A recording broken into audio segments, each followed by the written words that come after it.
성경 다음에 가장 신앙의 고전으로 인정받고 있는 철로역정에 보면은 한 크리스천이 천성을 향해 멀리 길을 떠납니다. 가는 도중에 어느 집에 들어가 보았더니 방에서 누가 청소를 하고 있었습니다. 빗자루로 방의 먼지를 열심히 쓸고 있는데 빗자루로 방을 쓰면 쓸수록 더욱더 방이 자꾸만 먼지가 일어나서 방이 먼지로 아주 가득한 것을 볼 수가 있었습니다. 그래서 크리스천이 그를 인도한 자에게 물었습니다. 이것이 의미하는 바가 무엇이죠? 저것이 바로 율법의 기능이니라. 마음을 깨끗하게 해보려고 애를 쓰고 해보지만은 애를 쓰면 쓸수록 또 노력하면 노력할수록 죄가 점점 더 많이 보이게 되느니라. 그러므로 율법의 이 기능에 대해서 로마서 7장에 보면은 사도 바울이 이렇게 말했습니다. 오직 죄가 죄로 드러나기 위하여 선한 그것, 이게 율법이거든요. 선한 그것으로 말미암아 나를 죽게 만들었으니 이는 계명으로 말미암아 죄로 심히 죄되게 하려 함이라. 이 로마서 7장에 보면은 사도 바울의 아주 절절한 고백이 나옵니다. 그래서 한 번 더 좀 보겠습니다. 그가 이렇게 고백을 합니다. 전에 율법을 깨닫지 못할 때에는 내가 살았더니 계명이 이름에 죄는 살아나고 나는 죽었도다. 생명에 이르게 할 그 계명이 내게 대하여 도리어 사망에 이르게 하는 것이 되었도다. 오직 죄가 죄로 드러나기 위하여 선한 그것으로 말미암아 나를 죽게 만들었으니 이는 계명으로 말미암아 죄로 심히 죄되게 하려 함이라. 내 속 곧 내 육신에 선한 것이 거하지 아니하는 줄을 아노니 원함은 내게 있으나 선을 행하는 것은 없노라. 내가 원하는 바 선은 행하지 아니하고 도리어 원하지 아니하는 바 악을 행하는도다. 오라 나는 곤고한 사람이로다. 이 사망의 몸에서 누가 나를 건져내랴. 아시는 대로 율법은 거울과 같은 기능을 합니다. 그래서 우리가 가지고 있는 우리 이 심령의 상태를 그대로 투영해 보여줍니다. 그런데 율법은 우리의 영혼을 조금도 깨끗게 할 수 있는 능력이 없습니다. 더럽혀진 나의 죄된 심령을 그저 보여줄 뿐입니다. 마치 거울과 같아서 우리의 결점을 있는 모습 그대로 보여주고 우리를 정죄하지만 우리의 심령을 깨끗게 할 수는 없습니다. 철로역정의 이야기가 또 있는데요. 다시 돌아가 보겠습니다. 철로역정이 또 이렇게 기록합니다. 그런데 이 철로역정에서 크리스천이 바로 옆방에 들어가 보니까 거기도 방에 먼지가 가득했어요. 그런데 사람이 물을 쫙 뿌리고 나서 청소를 하니까 방이 아주 깨끗하게 되었습니다. 그래서 크리스천이 또 인도자에게 물었습니다. 이것은 또 무슨 의미입니까? 철로역정은 다 비유로 되어 있거든요. 저것이 바로 성령께서 하시는 일, 곧 은혜의 역사니라. 이 사실 철로역정을 기록한 이 존 보녀는 하나님께부터 영감을 받아서 기록했다고 그렇게 말씀합니다. 그러니까 죄로 더럽혀진 나의 심령은 오직 하나님의 은혜로만 곧 성령의 역사로만 우리의 심령이 깨끗게 될 수 있다고 말합니다. 영감의 글에 한번 이렇게 기록하고 있습니다. 죄는 신성의 제3위 되시는 성령의 강력한 역사를 통해서만 물리칠 수 있다. 그러니까 죄를 물리칠 수 있는 것은 오직 성령의 강력한 역사를 통해서 우리가 죄를 물리치시다고 말씀합니다. 성령은 마음을 순결하게 만드신다. 성령을 통하여 신자는 거룩한 품성을 나누어 가지는 자가 된다. 우리 힘으로 되는 것이 결코 아닙니다. 성령의 도우심을 통해서 우리는 그러나 마음을 순결하게 할 수 있다. 근데 율법이 그 일을 하지 못합니다. 율법은 그저 보여줄 뿐이지 우리 마음을 고치게 하시는 능력은 없습니다. 죄는 오직 은혜로 말미암는 성령의 강력한 역사를 통해서만 순결해질 수 있습니다. 그래서 우리가 이 복음을 바로 이해하기 위해서는 이 율법과 이 은혜의 관계를 잘 우리가 좀 분석해 볼 필요가 있습니다. 율법과 은혜. 사실 이게 많이 오해를 받고 있거든요. 일반 개신교회에서 많이 오해하고 있습니다. 율법은 이 세상에서 가장 선한 사람도 정죄합니까? 정죄합니다. 아무리 가장 선한 사람도 율법은 정죄합니다. 그렇지만 은혜는 이 세상에서 가장 악한 사람도 구원할 수 있습니까? 구원할 수 있습니다. 율법은 죄를 깨닫게 하지만 은혜는 죄로부터 우리를 구원합니다. 오늘 복음주의자들이 오해하는 것이 있어요. 그러니 이 율법은 그만 잊어버려라. 이제는 율법의 시대는 지나갔고 은혜의 시대가 왔으니 그리스도의 시대가 도래되었으니 율법은 언급할 필요가 없다. 오직 그리스도만 전하면 된다. 이 복음주의자들이 그렇게 주장합니다. 이렇게 주장하는 교회들이 좀 있죠. 이건 굉장한 오류입니다. 은혜가 율법을 폐했다고 생각하는 것은 아주 무서운 오류입니다. 하나님은 결코 율법을 폐하려고 은혜를 준 것이 절대로 아닙니다. 그렇게 생각하면 절대로 안 됩니다. 사도 바울이 로마서 이렇게 말했죠. 그런즉 우리가 믿음으로 말미암아 율법을 파기하느냐? 우리가 믿음으로 구원받지 않습니까? 믿음으로 말미암아 율법을 파기하느냐? 그럴 수 없느니라. 도리어 율법을 굳게 세우느니라. 율법은 우리에게 죄의 삭은 사망이라고 선고합니다. 죄의 삭은 사망이지 않습니까? 그러니까 율법, 죄가 뭐냐면 죄는 불법이라고 그랬어요. 하나님의 율법을 어기는 것이 죄입니다. 근데 죄의 삭은 사망이라고 말합니다. 그래서 율법을 어긴 자는 이제 사망인데요. 율법은 우리에게 죄의 삭은 사망이다. 그렇게 선고하는 것입니다. 하지만 은혜는 이렇게 선언합니다. 하나님의 은사는 영생이라고. 율법은 우리에게 죄의 빚을 갚으라고 말하지만 은혜는 우리에게 이미 죄의 값은 지불되었다고 말합니다. 그래서 영감의 글은 참 이렇게 잘 설명합니다. 의란 율법에 순종하는 것이다. 원래 아담과 하와가 처음에 창조함을 받았을 때는 율법에 순종하는 의를 소유하고 있었습니다. 빛의 옷을 지니고 있었어요. 하나님의 형상으로 창조되었기 때문에 하나님의 율법에 순종할 수 있는 능력이 있었습니다. 그 의란 율법에 순종하는 것이다. 율법은 의를 요구하는데 바로 이것을 죄인이 율법에게 뭐예요? 빚지고 있다. 그러나 죄인은 그 빚을 갚을 능력이 없다. 갚을 수가 없죠. 죄의 삭은 사망인데 여러분 우리가 죽음으로만 그 빚을 갚을 수가 있어요. 죄의 삭은 사망이기 때문에 어떻게 갚을 수 있겠습니까?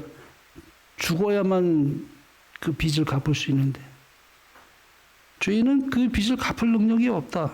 그가 의에 이를 수 있는 유일한 방법은 오직 믿음을 통해서 얻는 것뿐이다. 그는 믿음에 의해서 그리스도의 공로를 하나님께 가져갈 수 있으며 하나님께서는 이제 중요한 말씀이 여기 나옵니다. 당신의 아들의 순종하심을 주인의 계정에 두신다. 이게 참 굉장히 중요한 말씀이에요. 나의 순종이 아닙니다. 하나님의 아들의 순종을 죄인의 계정에 두신다. 그러니까 죄라는 그 부채를 크게 지고 있어요. 그걸 상기시켜야 되는데 이쪽의 계정에 그거 똑같은 것을 상기시킬 만한 그게 들어가야 되거든요. 계정에. 그래 상기가 되는데 오직 그리스도의 공로를 하나님께 가져갈 수 있지만 그런데 나의 순종이 아닙니다. 당신의 아들의 순종하심을 주인의 계정에 두신다. 믿음이 의로 간주되는 것이 바로 이러한 까닭에서이다. 참 얼마나 영감적으로 참 우리에게 잘 설명해 주는지 참 놀랍습니다. 옛 언약의 조건이 뭐예요? 순종하면 살리라예요. 순종하면 살리라. 그래서 하나님께서 모세를 통해서 시내산에서 율법을 반포했죠. 우리가 다 순종하겠나이다. 이스라엘 백성들께 옛 언약을 체결하지 않습니까? 순종하면 그리하면 살리라. 순종하라. 레위기와 에스겔서에 보면 이렇게 기록하고 있습니다. 사람이 일을 행하면 그로 인하여 살리라. 이게 옛 언약의 조건이에요. 이 율법의 모든 말씀, 여기 모든 말씀이에요. 뭐 하나로 빠뜨리면 안 됩니다. 이 율법의 모든 말씀을 실행치 아니하는 자는 저주를 받을 것이라. 이것이 옛 언약의 조건이었습니다. 그러나 옛 언약이 있으면 뭐가 또 있습니까? 새 언약이 있죠. 새 언약. 그럼 새 언약이 뭡니까? 여기 이렇게 이 새 언약은 히브리서에 보면 더 좋은 약속이라는 말을 써요. 더 좋은 약속. 그래서 더 좋은 약속 위에 세워져 있다라고 이제 그렇게 사도 바울은 히브리서에서 기록하고 있는데요. 이 영감의 글이 잘 설명합니다. 이렇게 말합니다. 새 언약은 더 좋은 약속, 즉 죄의 용서의 약속과 마음을 새롭게 하고 마음을 하나님의 율법의 원칙과 일치하게 하는 하나님의 은혜의 약속 위에 세워졌다. 굉장히 중요한 말씀이에요. 이 마음을 하나님의 율법의 원칙과 일치되게 하는 하나님의 은혜의 그 약속 위에 세워져 있다. 그래서 예레미야서에 보면 그래서 이렇게 기록합니다. 나 여호와가 말하노라. 그러나 그날 후에 내가 이스라엘 집에 세울 언약은 이러하니 곧 내가 나의 법을 그들의 속에 두며 그 마음에 기록하여. 이게 새 언약이에요.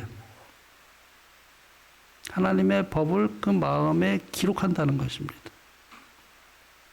율법은 옛 언약은 돌에 새겨졌습니다. 돌에 새겼죠.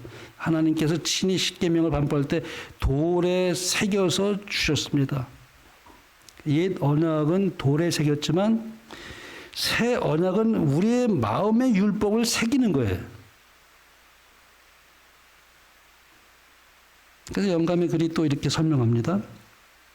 새 언약의 약속은 내 법을 저희 마음에 두고 저희 생각에 기록하리라 하는 것이다. 그리스도의 죽음으로 그분을 세상 죄를 지고 하는 하나님의 어린 양으로 가리킨 표상적 제도는 폐지되었으나, 자, 이게 그림자거든요. 옛날 그 예수님을 가리켰던 모든 제사 제도, 성소의 모든 이 법은 하나의 예수님께서 오실 것을 가리킨 그림자였어요. 근데 원형이 왔단 말이에요. 원형이 오면 그림자는 뭐예요? 폐지되는 거잖아요.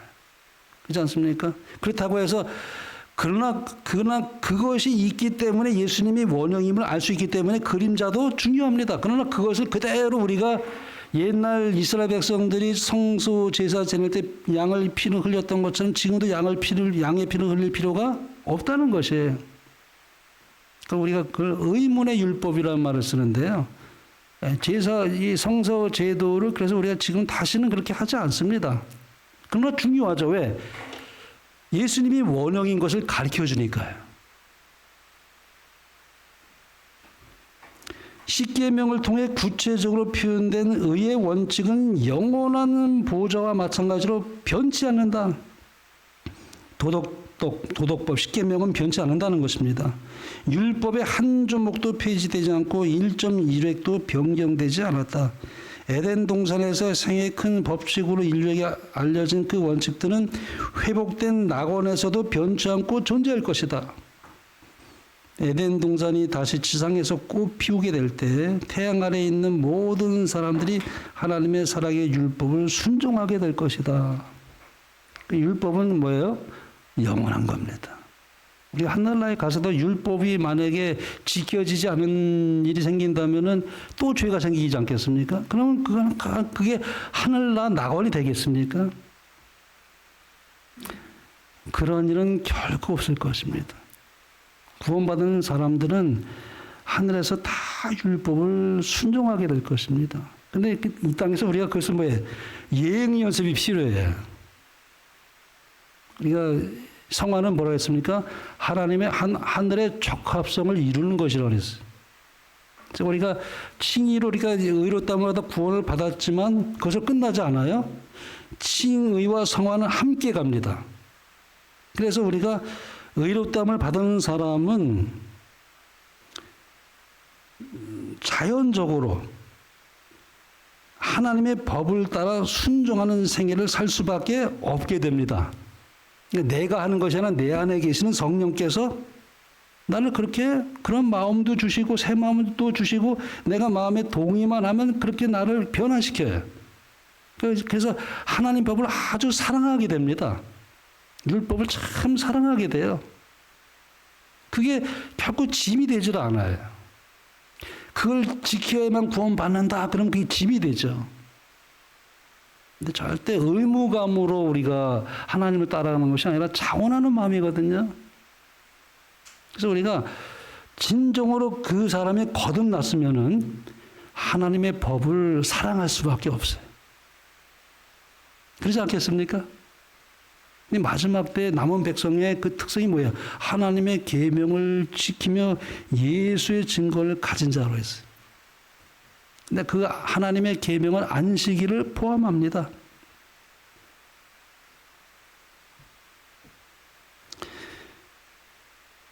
그러므로 은혜는 율법의 눈을 통해서 봐야만 제대로 그 은혜의 가치와 의미를 깨달을 수가 있게 됩니다. 우리가 어떻게 율법의 정죄에서 해방되는지를 알지 못하면은 은혜의 진정한 가치를 알지 못하게 돼 있어요. 복음은 죄의 문제에 대한 하나님의 해결책이거든요. 근데 내가 어떤 상태에서 내가 정말 말할 수 없는 그 죄인이었는데 나를 하나님께서 얼마나 사랑하시는지 그 죄에서 나를 구원하셨다는 것을 깨닫지 못하면 그 은혜를 깨닫지 못하면은 그것을 깨닫지 못하면 하나님의 은혜를 그 가치를 알 길이 없습니다. 그래서 이 율법과 은혜의 관계를 잘 보여주는 성경 구절이 하나 있어요. 뭐 많죠. 많은데 아마 이 율법과 은혜의 관계를 아주 설명하시는데 적절한 그런 본문이 있어서 제가 오늘 좀 그 문제를 한번 좀 생각해 보기를 원합니다. 마태복음 25장이 기록되어 있는데요. 26장에 이 나병 환자 시몬의 이야기예요. 사복음서에 다 기록되어 있어요. 이 사복음서에 다 기록됐다는 것은 그만큼 아마 중요하다는 것이겠죠. 누가는 이렇게 기록했어요. 예수님께서 한 바리새인의 집에 초대를 받아 그 집에 방문하게 됐다고 말씀합니다.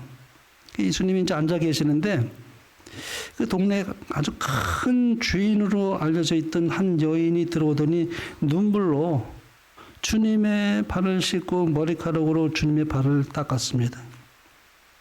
스스로 의롭다고 생각했던 이 바리새인은 그 감격을 보고 깜짝 놀랐어요. 아니 저게 얼마나 큰 죄인인데 만약에 예수님이 선지자라면은 손을 대는 것도 그 말뿐만 아니라 접근하는 것조차도 막았을 터인데 저렇게 그냥 두시나? 예수님은 선지자가 아닌가 봐. 그 마음에 그런 생각을 했어요. 근데 누가 그런 마음을 가지고 누가 아셨습니까? 예수님이 이 시몬이 그런 마음을 품고 있는 것을 알았어요. 그래서 이제 예수님께서 이제 바리새인에게 이제 말합니다. 시몬아, 내가 네게 할 말이 있다. 그러자 시몬이 네 선생님 말씀하십시오. 그때 예수님께서 시몬에게 이제 두 빚진 자의 이야기를 합니다. 빚 주는 사람에게 빚진 자가 둘이 있어 하나는 500데나리온을 줬고 하나는 50데나리온을 줬는데 갚을 것이 없으므로 둘 다 탕감하여 주었더니 둘 중에 누가 그를 더 사랑하겠느냐? 시몬이 대답하여 이르되 내 생각에는 많이 탕감을 받은 자니이다. 이르시되 네 판단이 옳다 하시고 그 여자를 돌아보시며 시몬에게 이르시되 이 여자를 보느냐. 예수님께서 이제 이렇게 시몬과 여인을 이렇게 대조시켜요. 그러면서 이렇게 말씀하십니다.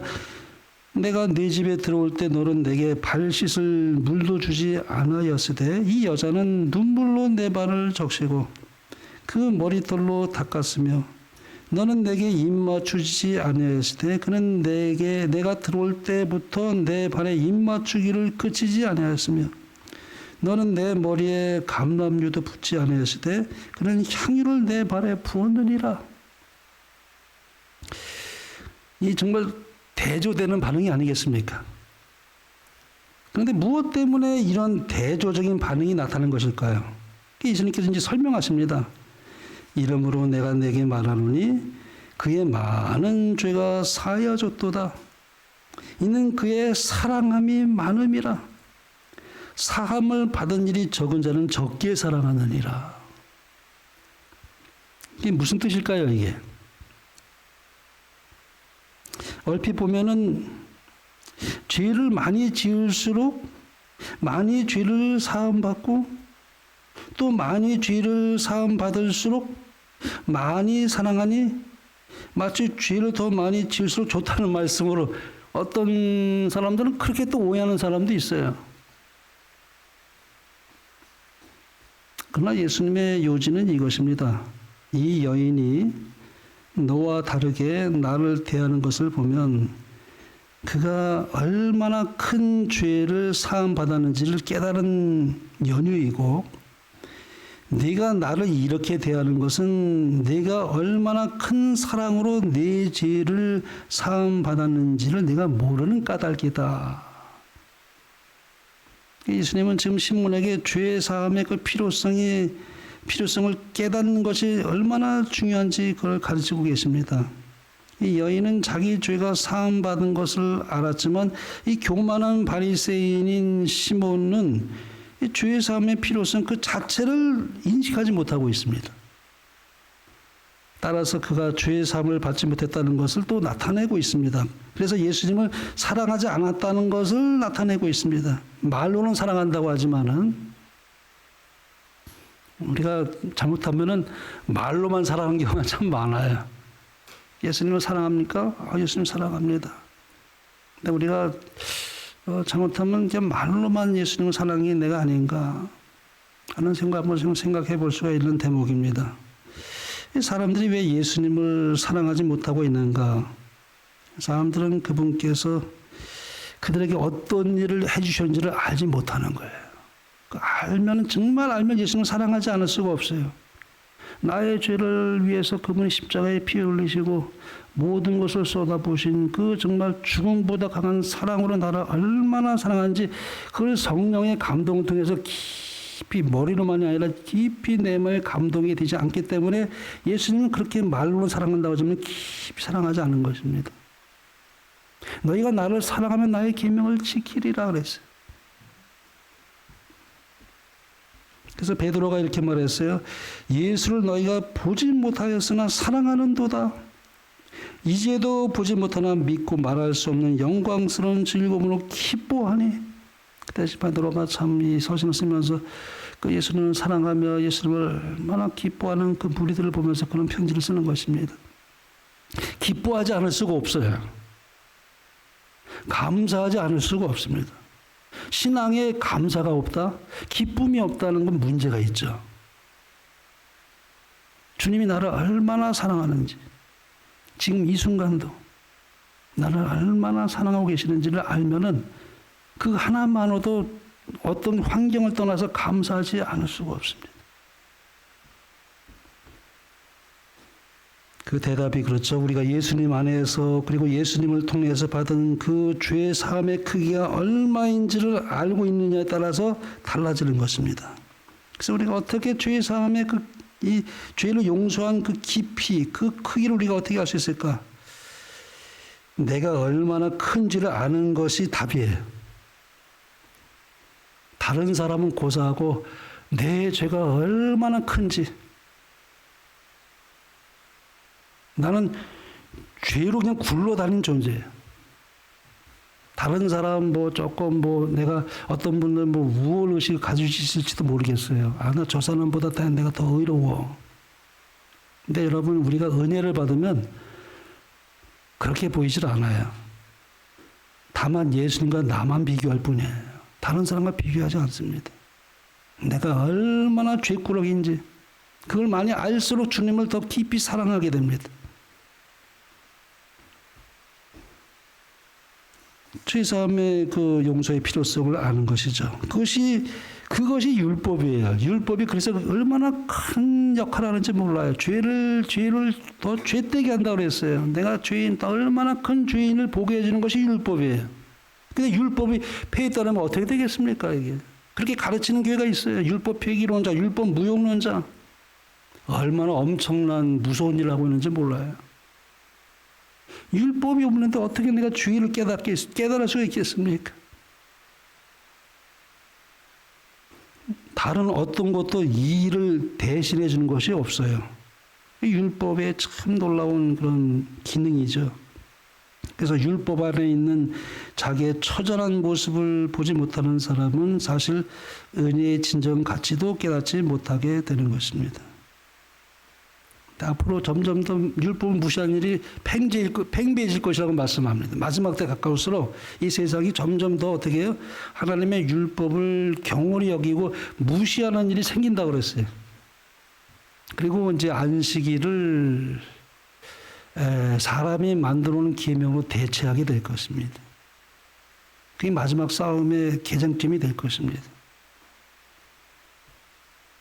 이 여인은 자기의 죄가 사함받는 것을 알았지만 교만한 바리새인이었던 시몬은 죄의 사함의 필요성 그 자체를 깨닫지 못했습니다.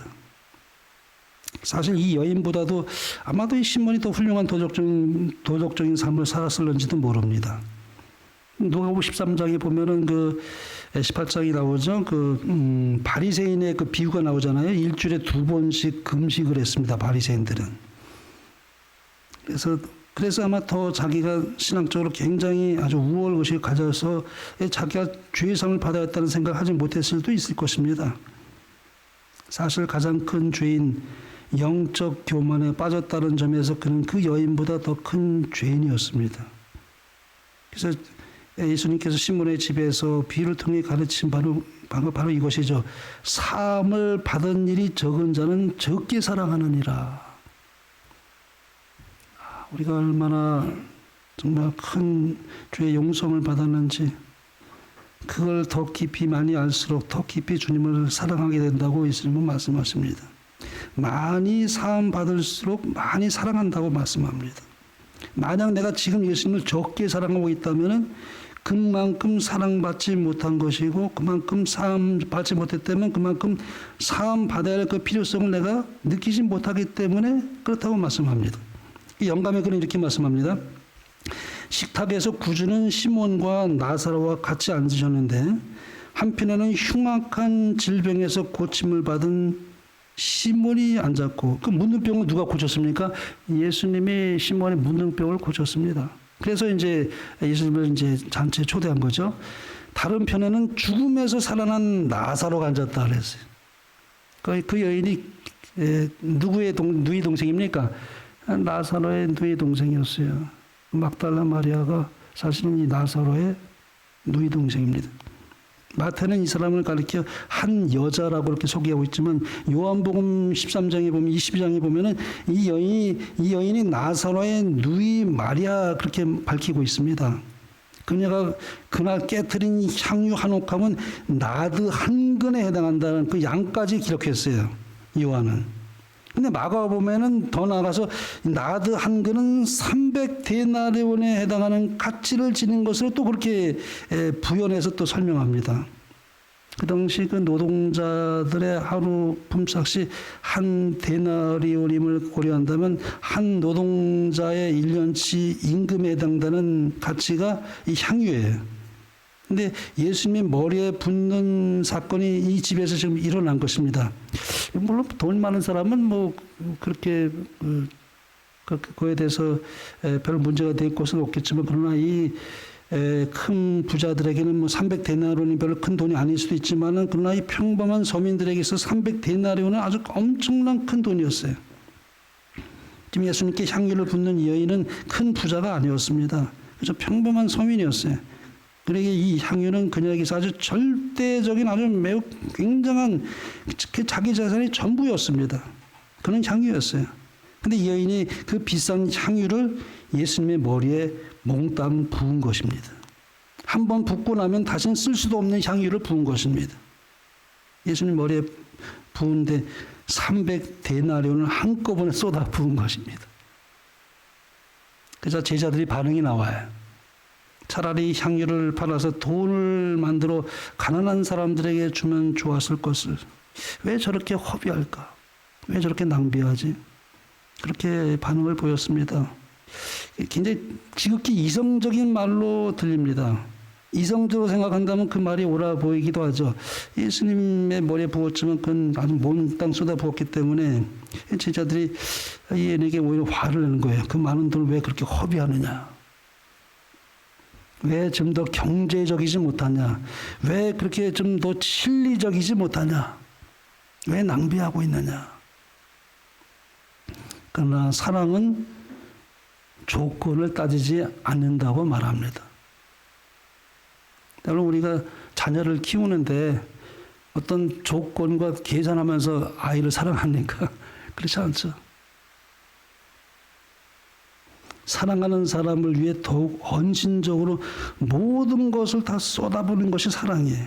지켜보는 사람들에게는 그것이 이해가 되지 않을 수도 있어요.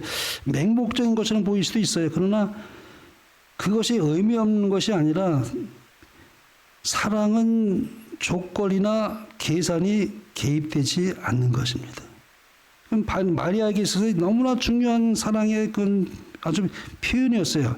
마리아가 얼마나 주님을 사랑하는지 그의 표현이 그렇게 나오는 것입니다. 300데나리온이 아니라 3만 데나리온도 있으면 다 드리고 싶은 것이 아마 예수님을 향한 그녀의 마음이 아니었을까요?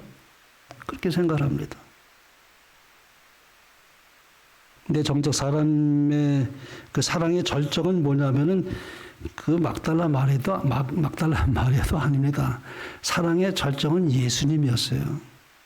예수님이 하늘의 영광을 버리시고 우리가 똑같은 죄인의 모양으로 오신 것만 해도 이거는 상상할 수 없는 낮아지심인데, 그러나 우리의 모든 죄값을 갚기 위해서 그분이 십자가에 피를 흘리시고 온갖 곤욕을 당하시고 그 모든 것은 어떻게 얼마나 큰 낭비입니까?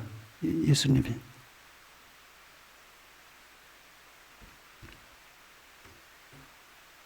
예수님은 우리 인류를 그처럼 사랑했기 때문에 우리를 위해 자기의 목숨도 아깝게 여기지 않으셨습니다. 사랑의 어떤 경제성을 따졌다면은 예수님은 우리를 위해 죽으실 분이 아니죠. 죽으실 분이 아닙니다. 경제성만 따진다면 그렇죠. 사랑의 실리적인 면을 강조했다면 주님께서 십자가에 못 박히실 이유가 있을까요? 주님이 우리를 얼마나 사랑하시는지, 그 사랑을 정말 성령의 감독을 아는 사람은 주님을 사랑하지 않을 수가 없고 자기의 모든 것을 드리게 됩니다. 모든 것을 드리게 돼 있습니다. 주님을 사랑하기 때문에 100%입니다. 내가 아직도 주님께 이거는 못 드리겠어. 이거는 남겨둬야 되겠어. 난 이건 예수님께 못 드려.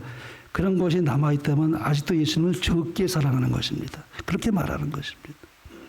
근데 나의 모든 것을 100% 드린 사람은 그만큼 예수님을 사랑하는 것이에요.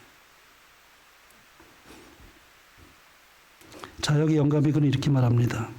그리스도께서 저들에게 베푸신 것을 완전히 다 깨닫는 사람은 몇 사람에 불과하다. 만일 그들이 그렇게 했다면 마리아의 큰 사랑이 그들에게 의하여 표현되었을 것이며 기름 부음은 서슴없이 행해졌을 것이다. 값진 향유를 낭비라고 하지 않았을 것이다.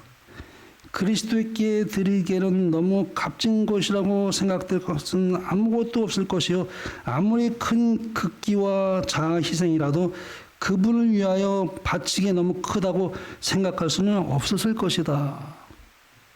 여러분 동의하십니까? 우리가 주님을 정말 사랑한다면은 주님께 드리기에 아까운 것이 하나도 없을 것입니다. 전부를 드리게 돼 있는 것입니다.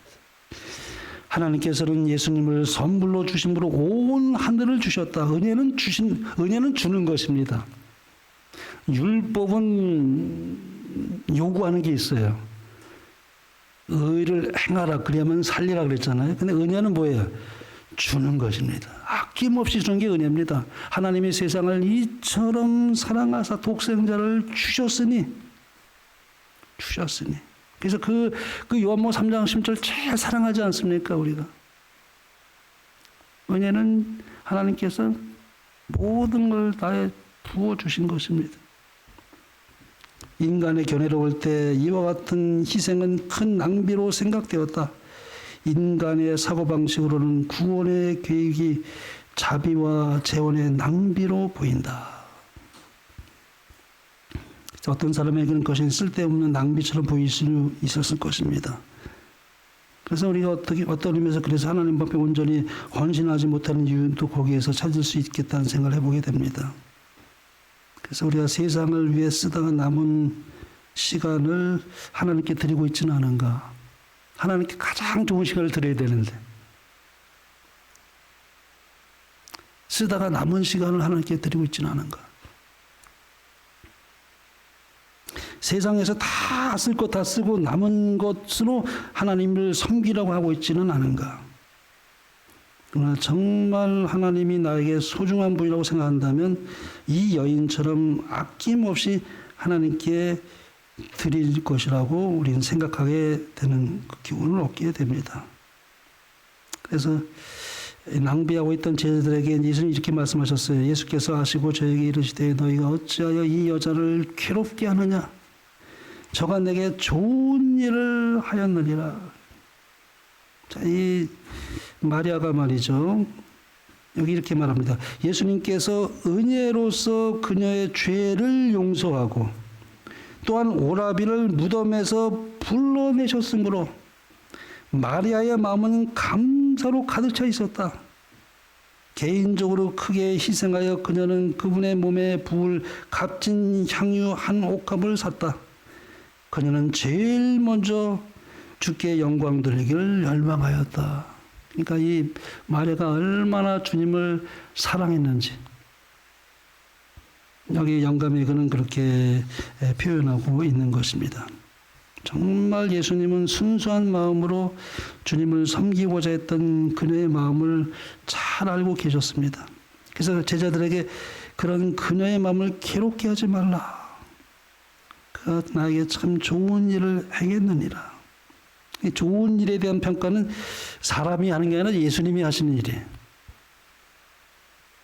우리가 하는 것이 아닙니다. 어쩌면 우리의 생각은 제자들의 생각과 같을지 모르겠습니다. 왜 허비하냐? 좀 더 효과적으로 사용할 수도 있었을 텐데. 그러나 예수님은 그녀가 300데나리온이나 되는 향유를 얼마나 효과적으로 사용하시는 것을 보는 것이 아니라 그녀의 마음을 보았습니다. 순수하게 예수님께 드리고자 했던 그 마음을 보았습니다. 그리고 그 일에 대한 평가로 좋은 일을 했다고 예수님께서 말씀하셨습니다. 가난한 자들은 항상 너희와 함께 있거니와 나는 항상 함께 있지 아니하리라. 이게 무슨 말일까요? 가난한 자들을 돌아보지 말라는 말이 아니죠. 그때는 항상 우리 곁에 있어요. 가난한 자들이. 마음만 먹으면 우리가 도와줄 마음이 있다면 얼마든지 돕고도 만쓸 그런 가까운 그런 우리 곁에 있는 것이죠. 그러나 예수님을 위해 옥합을 깨뜨리는 일은 늘 할 수 있는 일이 아니었다는 것입니다. 교회에서도 어떤 일을 하고자 할 때 마찬가지일 수 있다는 생각을 해보게 됩니다. 항상 할 수 있는 일과 기회를 놓치면 할 수 없는 일들이 있어요. 이 교회에서 일을 하는 것도 마찬가지예요. 예수님은 귀한 향유 한 옥합을 쏟아붓는 일에 좋은 일이라고 칭찬했습니다. 내 장사를 위하여 함이니라. 그리스도께서는 당신이 받으실 큰 시련의 어둠으로 내려가실 때 당신이 구속하신 자들에게서 받게 될 열렬한 사랑에서 우러나온 그 행위에 대한 기억을 간직하고 가셨다. 그러니까 얼마나 영광스러운 일일까요? 이게 참 놀라운 일입니다. 이 마리아가 이런 향유옥합을 깨뜨린 것은 예수님께서 십자가에 못 박히기 전에 최고의 위로가 되었습니다.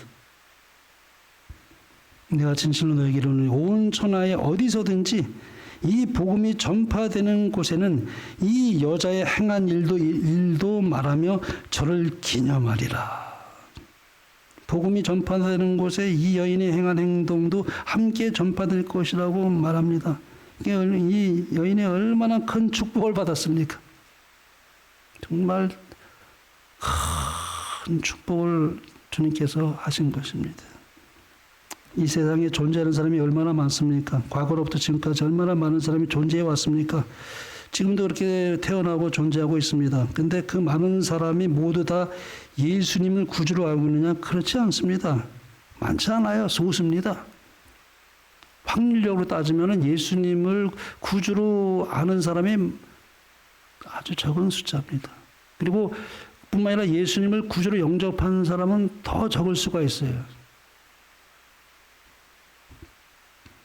근데 오늘 이 여인은 그 정도가 아니에요. 예수님의 복음이 전파되는 곳에 항상 주님과 함께 이 여인이 행한 행동에 대해 전파될 것을 말씀하고 있습니다. 이게 얼마나 참 축복된 일인지. 영적으로 생각하면 참 그렇습니다. 오늘 말씀을 마칩니다. 연말 기도주일 우리가 이제 일주일 동안 우리가 보내게 될 텐데요. 우리가 꼭 기도하는 주간이 되기를 바랍니다. 우리가 한 해 동안 참 실수하지 않고 완전하게 살았습니까? 여러분 그렇게 사는 분 계신가요? 저는 그렇게 완전하게 저는 살지 못했습니다. 저도 많이 부족했고 또 저도 많이 참 넘어진 그런 일들이 있었습니다. 그러나 한 해를 마감하면서 내 자신을 다시 한번 돌아보고 주님 앞에 나의 잘못을 이렇게 자복하고 회개하는 그 시간을 가진다는 것은 큰 축복입니다. 그걸 알지 못하면 어떻게 자복할 수 있겠습니까? 그러니까 우리가 자기의 부족함을 알고 자기의 죄를 많이 알수록 큰 일을 받은 사람들이에요. 그러니까 우리가 주님 앞에 무릎 꿇을 수 있고 나는 내 자신을 의지할 수 있는 존재가 못 되는구나. 나는 정말 연약하기 이를 데 없는 존재구나. 오직 주님만을 의지할 수밖에 없는 정말 가련한 갈대와 같은 그런 존재구나. 그래서 더 주님을 의지할 필요성을 느끼게 되고 예수님의 죄의 삶을 받아야 할 그 소중함을 다시 한번 더 깊이 느끼게 되고 그래서 우리가 하나님 앞에 한 주간 동안 아주 마음을 괴롭게 하는 것입니다. 옛날 그 이스라엘 백성들이 대속죄일에 마음을 괴롭게 했어요. 그들이 양을 가지고 와서 평시에 다 용서를 받았어요. 근데 대속죄일에 또 그들의 영을 괴롭게 하는 것이 필요했어요. 그래서 우리가 주님을 의지하고 우리가 용서를 받았지만 그러나 이 한 주간 동안에는 한 해를 돌아보면서 하나님 앞에 우리의 마음을 드리며 주님 제가 이렇게 부족했습니다. 솔직하게 주님 저의 죄를 고백합니다. 주님께로부터 사함받기를 원합니다. 그리고 다시 시작하기를 원합니다.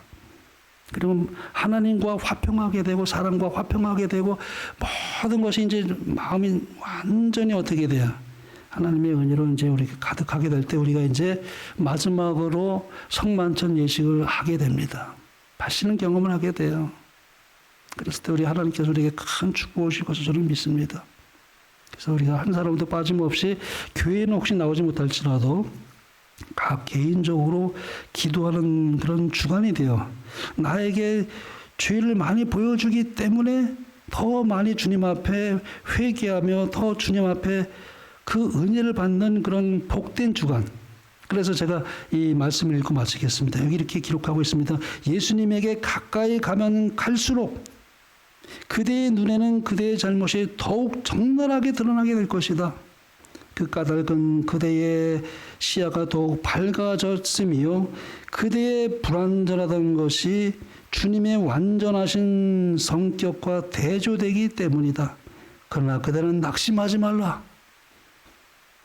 이것은 사탄의 힘이 약하여지고 하나님의 성령이 그대를 일으키고 있다는 증거인 것이다.